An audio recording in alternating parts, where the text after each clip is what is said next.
சேகர் பாபான்னு எத்தனையோ காரியங்களை நமக்கு செய்திருக்கிறார். செய்திருக்கார் இல்லையா? சொல்லுங்க.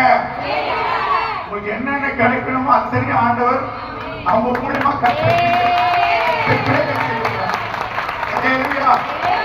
நீங்க பாத்தீங்கன்னா நம்ம துறைமுக பகுதியில எல்லா மக்களும் மகிழ்ச்சியோடு இருக்கிறாங்க.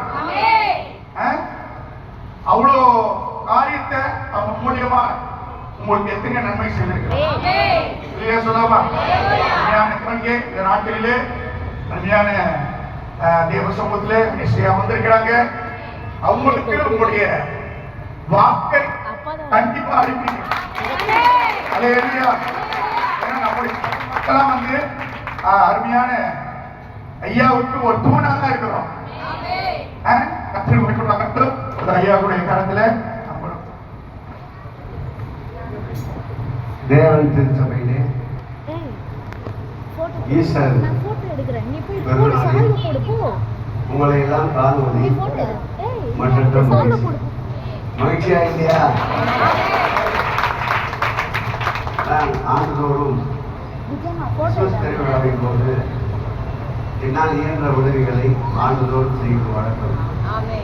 அதுபோல் கடந்த ஆண்டுக்கு முந்தைய ஆண்டு அந்த பெருவிழாவிலே நான் உணர்ச்சி வசப்பட்டு அல்லேலூயா அல்லேலூயா அல்லேலூயா என்று மேடைகளே பேசினேன்.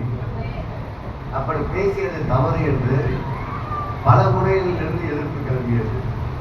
இவர் எப்படி இவர் ஒரு இந்துவாக இருந்து அப்படி சொல்லலாம், அதுவும் இவர் ஒரு அமைச்சராக இருந்து அப்படி சொல்லக்கூடாது என்று நான் என்னுடைய நிலையிலே அவரவர்கள் விரும்புகின்ற மத வழிபாடுகளில் அவரவர்கள் விருப்பத்திற்கேற்ப இருக்க வேண்டும். அதை யாரும் தடை செய்யக்கூடாது, அதில் குழப்பம் விளைவிக்கக்கூடாது.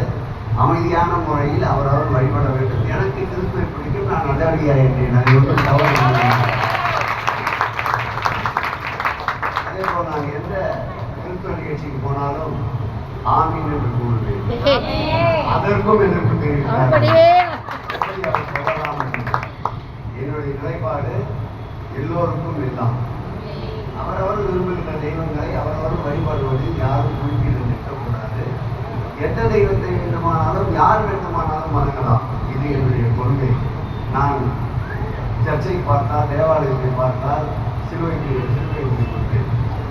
அதே போல் நம்முடைய ஜிமாக்கடை மசூதிகளை பார்த்தால் கையெழுத்தி தொழுவேன். இந்து ஆலயங்களை பார்த்தால் கையெழுத்து கொள்வேன். இது மனிதனுடைய பண்பு. ஆகவே நான் நேசிக்கின்ற மக்களாகிய நீங்கள் என்னையும் நேசிக்க வேண்டும் என்று கேட்கிறேன்.